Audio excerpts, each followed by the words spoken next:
신약성경 누가복음 제18장 31절에서 34절까지 하나님의 말씀을 봉독해 올리겠습니다.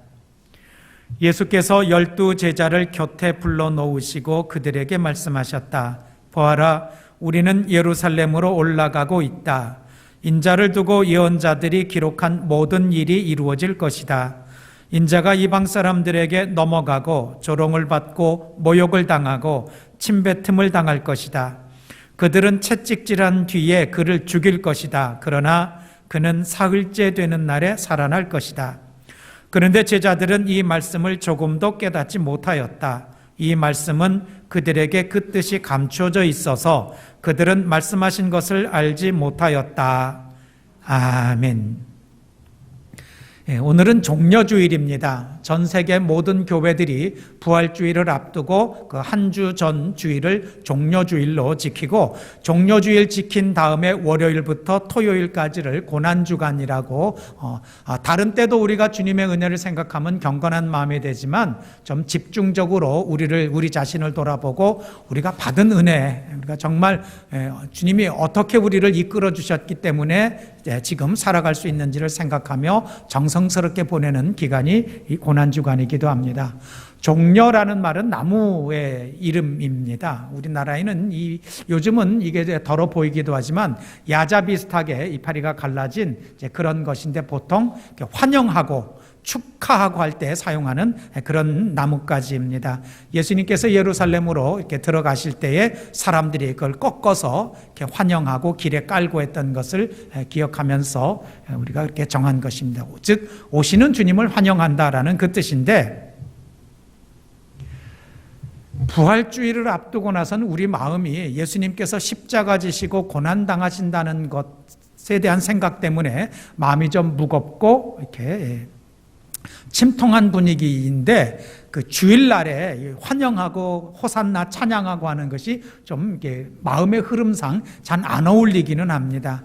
하지만 모든 주일은 어떤 경우에도 예수님께서 우리에게 생명을 주시고 다시 살아나셔서 모든 사람이 죽음으로 끝나는 것이 아닌 영원한 생명을 누리는 이것에 대한 표상이고, 사도 바울은 이것을 해석을 해서 그래서 예수님께서 우리가 앞으로 어떤 길을 가게 될 것인가에 대한 모델이 되셨다는 거죠.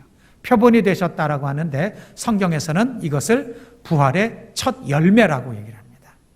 예수님께서 그렇게 그 길을 열어놓으셨기 때문에, 첫 번째 그 길을 가셨기 때문에 믿고 따르는 사람들도 그렇게 되겠다라는 이런 표현을 하기도 했습니다.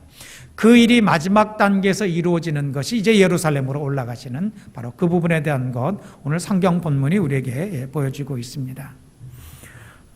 31절에 그런 말씀이 나옵니다. 예수께서 제자들에게 우리는 예루살렘으로 올라가고 있다라고 얘기를 하고 있습니다. 예루살렘으로 올라간다. 우리나라로 따지면 서울로 간다. 어떤 뜻이겠습니까? 예수님께서 제자들에게 이 말씀을 하실 때 예수님이 생각하고 있으신 것과 그렇게 예수님이 말씀하실 때 제자들이 받아들이는 것, 나중에 보면 분명히 차이가 있습니다. 그럼 예수님은 어떤 것을 말씀하시는 것이고 제자들은 어떻게 알아들었기 때문에 34절 마지막에 보면은 조금도 깨닫지 못했을까? 이런 각도에서 한번 생각을 해보시기 바랍니다. 먼저 예수님께서 말씀하시는 뜻, 사명입니다. 사명. 영어로는 미션이라고 얘기합니다. 그런데 이 미션이라는 말은 꼭 신앙에다만 쓰는 말은 아닙니다. 어떤 책임, 임무, 역할 이런 걸 통틀어서 미션이라고 얘기합니다. 우리 신앙에서 미션이라고 얘기할 때는 사람을 향하신 하나님의 구원의 계획, 예수 그리스도를 통한 희생과 헌신, 그분을 통해서 하나님 나라를 들어가는 이 기독교 진리와 복음을 전하는 일을 미션이라고 얘기합니다. 폭넓게 사용하면은, 우리 신앙에서만 쓰는 게 아니라 폭넓게 사용하면은 어떤 역할을 감당하는 것, 노릇을 하는 것이라고 볼 수 있습니다. 엄마 노릇하는 것, 자녀를 양육하는 동안에 엄마 노릇하는 것, 미션입니다. 가정을 꾸렸으면 가장 또는 아버지의 노릇을 하는 것, 미션입니다. 노릇, 역할, 책임, 사명, 폭넓게 적용할 수 있는 그런 부분입니다. 예수님은 구원자로 이 땅에 오셨습니다. 고통 속에서, 죄악 속에서 시달리는 사람들을 기쁨과 감사와 행복으로 바꿔놓기 위해서, 그러기 위해서 치르셔야 될 마지막 사명, 최후의 미션이 있어서 이제 예루살렘으로 올라가십니다. 우리나라로 따지면 서울로 가는 겁니다. 제자들은 어떤 생각을 하고 있었을까요? 일반적으로 세상적인 판단과 기준으로 따지면 서울이 고향인 분이야 태어나서 서울에서 사니까 그런 생각이 없겠지만, 지방에서 태어나서 자라거나 지방에서 생활하던 사람이 서울로 간다는 건 무슨 뜻입니까? 어떤 경우에 서울로 갑니까? 뭔가 제대로 해보려고 가지 않겠습니까? 제대로 된 기회가 주어져서 가는 것도 아니겠습니까? 학교를 서울로 갈 때는 지방에서 공부하는 것보다는 조금 더 나은 조건에서 마음껏 공부하고 실력을 키워보겠다고 서울로 갑니다. 지방에 근무하던 사람이 서울로 발령받으면 뭡니까? 본사 입성입니다. 좀 더 능력과 실력을 인정받아서 해볼 만한 데서 이제 일을 하는 그런 것일 겁니다. 일반적인 기준에서도 그렇고, 이제 제자들이 생각할 때도 예수님께서 예루살렘으로, 즉 서울로 들어가신다라는 것은 제자들은 나름대로 생각하는 것이 있습니다. 자신들이 따른 선생님이 얼마나 대단한 분입니까? 죽은 자도 살려내고 무리를 걸어가시기도 하고 작은 음식으로 수천 명을 먹이기도 하고 병자를 고치고 사람들이 열광하고, 이제 우리 선생님 서울로 가면은 요즘 말로 이제 끝났다. 그러면서 들뜨고 기대하고 신나고, 아이고 이제 3년 동안 요즘 표현으로 고생 끝, 이제부터 행복 시작, 이런 기대를 가지고 있습니다. 예수님 말씀하시는 내용을 받아들이는 각도가 제자들은 사뭇 달랐다는 것입니다. 예수님은 비장하세요. 예수님의 미션을 알고 있기 때문에. 그래서 그 다음에 설명을 하십니다. 32절부터 33절까지. 이 내용은 예수님이 그냥 하시는 말씀이 아니라 31절의 마지막 부분에 구약 성경에 이미 예언되어 있는 내용을 한 번 더 일러주는 것입니다. 인자를 두고 하나님의 아들, 사람을 구원하기 위하여 사람으로 오시는 메시아를 인자라고 성경에서 표현을 합니다. 인자를 두고 예언자들이 기록한 모든 일이 이루어질 것이다.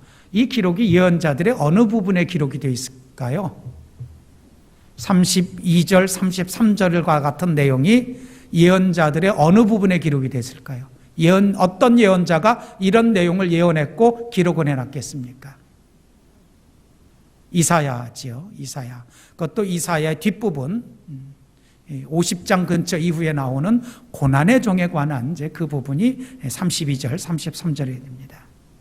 인자가 이방 사람들에게 넘어가고 조롱을 받고 모욕을 당하고 침뱉음을 당할 것이다. 이제부터 월요일부터 토요일까지 새벽에 말씀을 의지해서 묵상할 때 이 내용들을 살펴보게 될 것입니다. 예루살렘에 올라가서 무슨 일이 있었나? 예수님이 어떤 일을 하셨고 그것에 대한 반응으로 사람들이 예수님을 잡아서 조롱하고 모욕하고 침뱉고 때리고 마지막에는 끌고 십자가를 지워서 끌고 올라가서, 그래서 예수 믿는 사람들은 어려운 책임, 남들이 안 하려고 하는 힘든 일을 자기가 감당해야 될 때 뭐라고 표현합니까? 십자가를 진다고 그러죠. 여기서 나온 바로 그 말이기도 한 것 아시고 사용하시는 그런 내용입니다.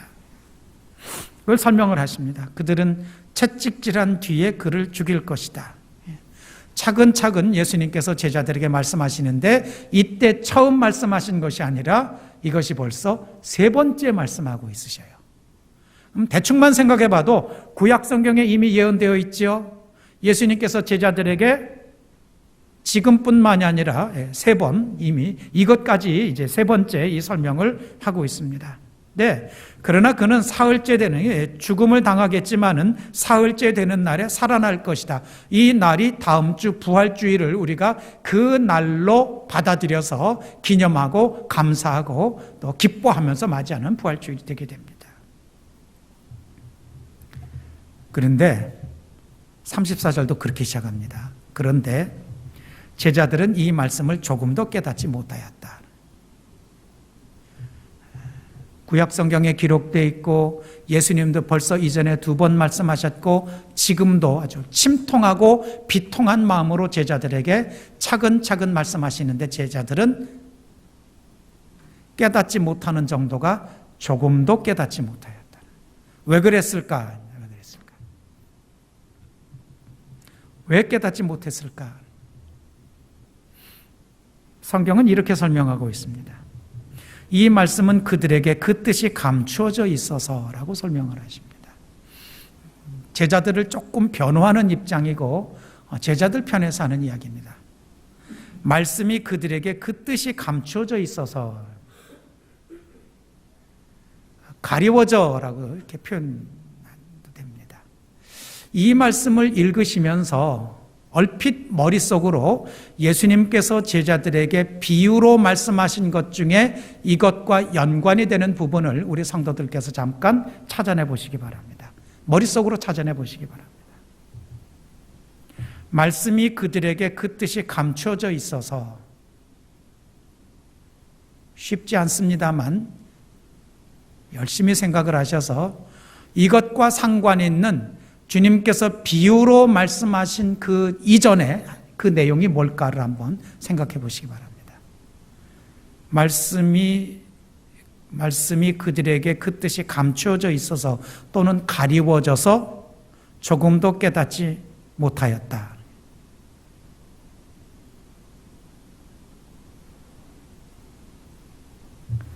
씨 뿌리는 것과 관계되어 있는 비유입니다. 씨가 떨어진 4곳을 얘기하고 있죠. 길가에 떨어진 것, 즉 씨, 돌짝밭, 뿌리는 나는데 해가 나니까 바로 타서 말라져 없어져 버립니다. 가시덤불에 뿌려진 것이 어떻게 됐다고 그랬습니까? 뿌리 내리고 자라는데 가시에 가려가지고 제대로 충분히 자라지 못하고 결실하지 못합니다. 좋은 땅에 뿌려진 것만 30배, 60배 또는 100배의 결실을 얻게 됩니다. 이거는 씨 뿌리는 것과 관계돼서 이건 농사 짓는 얘기를 하는 게 아니라 복음이 어떤 사람들에게 어떻게 전달됐을 때 그 나타나는 양상이라고 주님께서 나중에 풀어서 설명하시는 것도 기억나실 겁니다. 앞에 2 경우에는 전도를 받았는데, 즉 말씀에 대해서 듣기는 들었는데 그 다음에 제대로 신앙생활하지 못하는 경우에 해당됩니다. 뒷부분의 2 경우가 그래도 나름대로 신앙생활을 하는 경우입니다. 30배, 60배, 100배 결실을 맺는 사람들은 잘 뿌려지고 잘 가꾸고 성장해서 좋은 결과를 맺는 사람들입니다. 그러나 말씀이 떨어져서 뿌리도 내리고 줄기도 나는데 제대로 자라지 못해서 결실을 못하는 사람들도 있다는 것을 말씀하시고 그 이유가 뭐라고 그랬습니까? 가리워져서라고 그랬습니다. 가리워져서. 가시덤불에, 즉 잡초나 이 관목들에게 가리워져서, 그리고 그 가리워지는 것은 뭐라고 그랬습니까? 세속적인 이익, 유혹, 생각, 이런 것들에 가리워졌다는 거죠. 그러면 그 말씀을 염두에 두신다면 34절이 해석이 될 수가 있습니다. 이 말씀은 예수 그리스도의 고난과 관계된 복음의 핵심적인 씨앗은 제자들에게 뿌려졌는데 어떻게 됐다는 겁니까? 감추어져, 즉 가리워졌습니다. 뭐에 가리워졌겠습니까? 자기들의 생각입니다. 자기들의 생각, 자기들의 관심, 자기들 살아가기 바쁜 거, 이런 것에 가리워져 있다는 이야기입니다.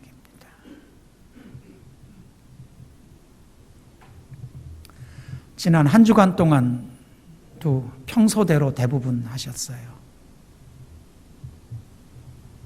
이번 한 주간 고난주간이라고 하고 말씀드렸습니다. 또 가리워지지 않았으면 좋겠습니다. 제가 하는 기대는 그렇습니다. 참 놀라운 것은 2번 말하고 못 알아듣습니다. 3번 말씀하시는데도 못 알아들으셔요.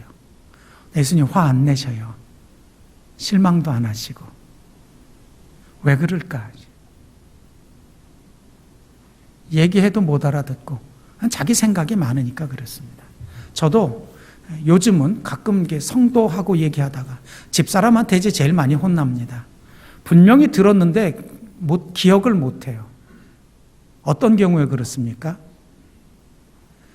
아버지는 그런 경우를 귓등으로 들었다고 그래요. 듣기는 듣는데 머릿속으로는 제 생각을 하고 있는 경우에 그렇습니다. 계속해서 뭔가에 생각에 매달려 있을 때 내 생각에 매달려 있으면 얼굴도 이렇게 많이 보면서 듣기는 들어요. 기억이 안 나고 결과적으로 얘기할 때는 어디 갔다 와서 못 들었느냐고 그 소리가 되게 됩니다. 관심이 다른 데 가 있거나 내 생각에 사로잡혀 있으면 그렇게 되게 됩니다.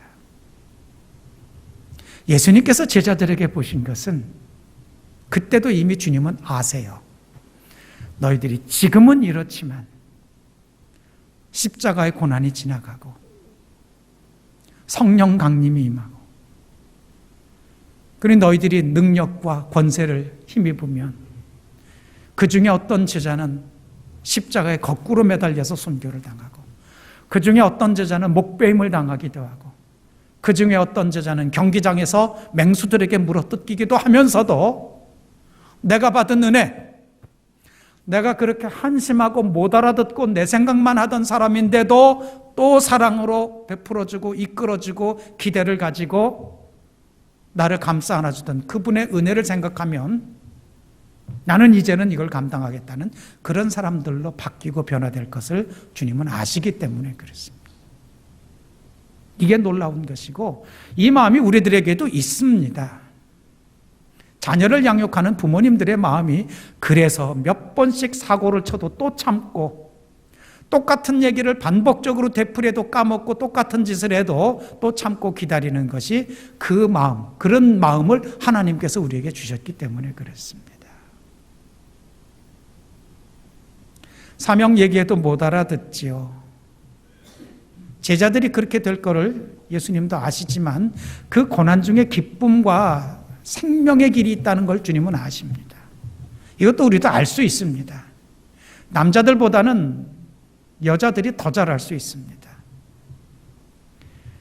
시집가서 살림 살아본, 자녀 낳고 살림 살아본 분들, 그 어머니들이 딸 시집 보낼 때 기쁘고 즐겁고 신나서만 시집 보낸 거 아닙니다. 왜냐하면 우리들의 어머니들은 본인들이 사시면서 본인이 어떤 고생, 무슨 수고, 어떻게 참고 살았는지를 알기 때문에 딸 시집 간다고 마냥 기뻐하면서 보낸 건 아닙니다. 그렇다고 안 보내려고 그랬겠습니까? 그래도 시집 가서 살아야지요. 그래야 깨닫는 것도 있고 살아가면서 생명에 대한 제대로 된 감사가 있고 또 그렇게 사신 딸들이 또 딸들을 시집 보낼 때 같은 마음입니다. 시집 안 간 딸들 앉혀놓고 얘기하면 알아듣습니까? 못 알아듣습니다. 하지만 그래도 얘기하는 엄마들은 알지요. 네가 지금은 몰라도 너도 이제 시집 가서 결혼해서 가정을 이루고 네 새끼를 낳아보고 정성을 다해서 기르다 보면은 세상에 자기 목숨보다 더 소중한 목숨이 있다는 걸 알고 그거 제대로 하게 해주기 위해서는 내가 고생스럽고 내가 애써도 기꺼이 하겠다는 그 마음을 그때 가서는 알지요. 그러니까 몇 번씩 참고 얘기하고 기다리고 하는 거예요.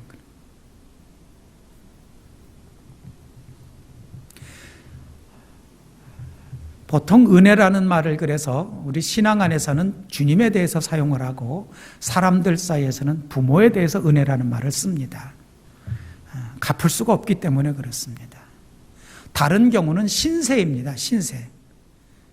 신세는 갚아야 된다고 말씀을 드렸습니다. 부모님의 은혜는 갚아지지 않습니다. 안 갚아도 된다는 게 아니라 갚겠다는 마음으로 할 수 있는 모든 것들을 다 하는 것이 옳습니다. 부활주의를 앞두고 고난주간을 특별하게 보내는 이유도 여기에 있습니다. 생각하면은 내가 이렇게 있을 수는 없기 때문에 다른 때와는 달리 몸을 일으켜서 시간을 짜내서라도 기도하시고 부활주의를 맞이하셔야 됩니다. 헌금도 하셔야 됩니다. 그런 마음으로 하는 겁니다. 그런 마음으로. 우리를 그렇게 참아주시고 언제쯤 알아듣겠냐. 지금 아니다 하더라도 결국은 깨닫고 하나님께서 기뻐하는 하나님의 자녀로 변화될 것을 바라보는 그런 주님의 참으심과 기다리심을 생각하면 우리 참 똑바로 해야 됩니다. 몸 피곤하셔도 일으켜서 나오시고 힘드셔도 예물 마련하시기 바랍니다. 정성스럽게 살아야 됩니다.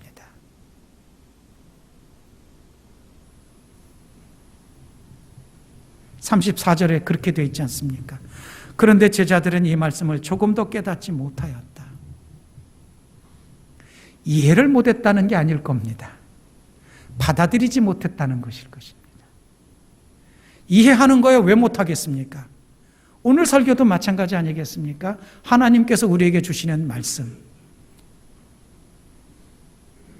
가장 쉽게 잘 알아들을 수 있도록 나름 준비해서 말씀을 드리기 때문에 우리 성도들 무슨 말씀인지 못 알아듣지는 않으실 겁니다. 부활주의를 정성스럽게 그리고 준비해서 맞이하자라는 게 어렵습니까? 다 알아듣습니다. 다 알아듣습니다. 기도로 준비하고 예물도 좀 똑바로 준비하고 두 가지를 여기 들어와서도 8년 동안 그렇게 제대로 제가 강하게 말씀드린 적이 없습니다. 내심 속으로는 기대를 했습니다. 말씀드리고 기다리고 기다리다 보면 살아가시다가 정말 가슴을 찌를 만큼 간절하고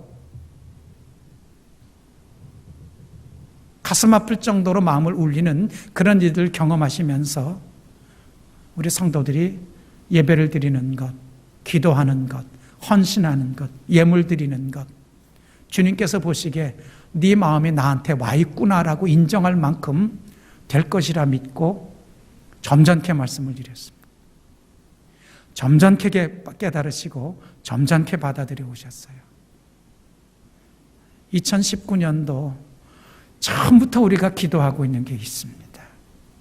나라를 향해서도 교회를 놓고도 우리 각자도 금년 한 해는 뭐가 좀 제대로 되는 이런 일이 이렇게 우리한테 우리나라에도 이루어지는구나 이런 걸 확인할 수 있는 그게 시작된 것을 깨달을 수 있는 그런 해가 되자고 했습니다.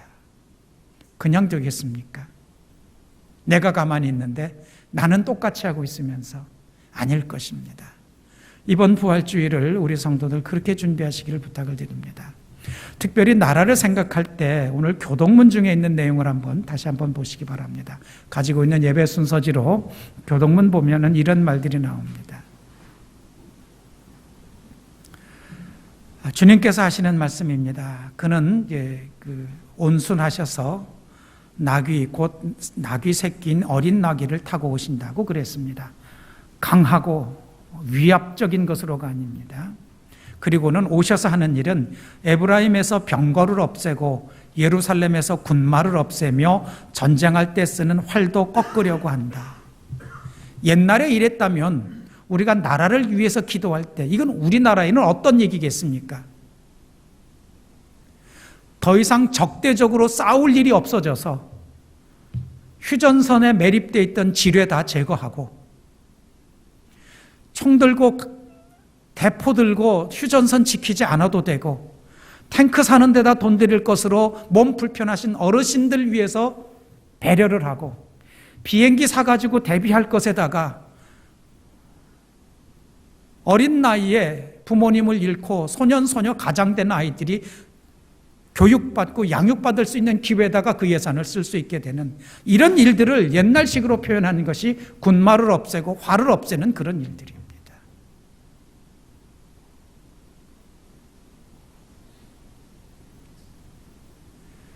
그냥 될 일이 아니지 않습니까? 그렇다고 우리가 국회로 나가겠습니까? 우리가 미국으로 가서 트럼프하고 회담을 하고 김정은을 만나서 우리가 하소연을 할 수가 있겠습니까? 우리가 할 수 있는 일은 기도입니다. 기도. 하나님, 우리나라에도 군말을 없애고 병거를 없애고 활을 없애고 칼을 없애는 것처럼 이스라엘 나라에 그랬다면은 북한에 있는 사람들도 정신 차리고 남한에 있는 사람들도 정신 차리고 그런 데다가 쓸 돈, 그것 때문에 소비할 것, 그것 때문에 힘들어지는 경제와 사회의 이 역량을, 우리나라 사람들이 가지고 있는 역량을 백성들이 좀 더 풍요롭고 행복하고 똑바로 정신 차리고 사는 데다가 사용될 수 있도록 해달라고 기도해야 될 문제이다라는 거죠. 우리 교회를 위해서 기도하실 때도 우리 교회 좀 더 나은 계획들을 위해서 다른 교회로 탐방 가신 분이 있습니다. 강원도가 고향인 분은 강원도를 지금 제일 적극적으로 도와줄 수 있는 건 찾아가 주는 거랍니다. 꼭 어딜 성금을 전달하고 위로하고 하지 않아도 강원도에 가가지고 수포에라도 들리고 음식점에라도 들리고 강원도 차라도 좀 타주고 거기 사람들이 살아갈 수 있도록.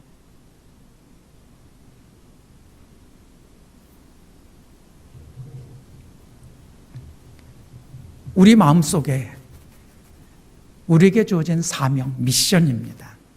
우리 구실, 노릇, 책임, 역할 기도하시면서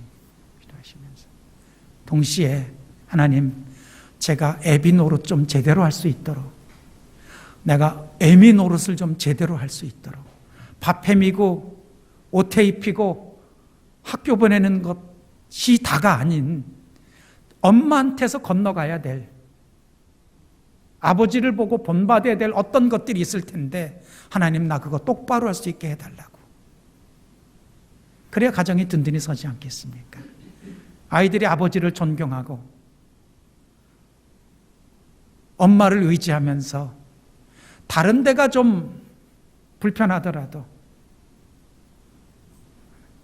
다른 사람들이 불안하더라도 그런 것 때문에 흔들리지 않고 속에서 키워진 듬뿍 받고 제대로 자란 사랑으로 세상을 이기면서 그러고 살아가지 않겠느냐.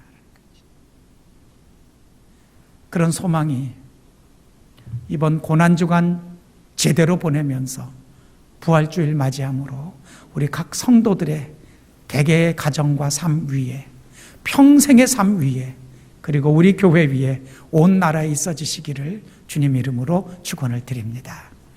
기도하겠습니다.